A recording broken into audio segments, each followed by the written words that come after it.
tonight's episode of Wolf Creek wasn't as violent as the first episode, but it is building towards like a big showdown between Eve and the crazy crocodile Dundee dude, Mick Taylor. And what we learn in this episode is that Eve is like a strong, independent chick, and it even goes as far as showing her like getting her foot stuck in a bear trap, and you know she gets out of it, and she also gets hit on by like these Australian guys. Like apparently everyone in Australia is like a rapist or something, because these guys aren't Mick Taylor. They're just regular dudes at a gas station. I spit in your grade style, go up to her and start hitting on her, and she's bleeding out of her foot, and the guy goes up to her and he's like, I got something red and throbbing in my pants, and she just looks down while her foot's bleeding, like, really?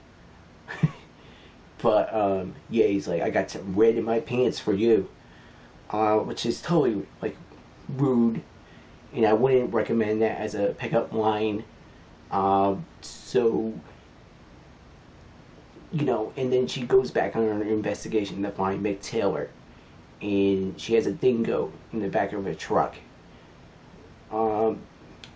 Another part I liked in this episode was Mick Taylor is fixing these two girls' cars. The car broke down, and you know how he works. He's like, oh, how do I take the truck back to my place? Where you know what he's gonna do. He's gonna do like, he's probably gonna like rape and kill them, because he's a sick bastard. But this car full of dudes, drunken dudes, show up, and they tell him to buzz off, and they get the girls instead. But he follows them, and they wake up for a rude awakening, because you don't mess with that dude.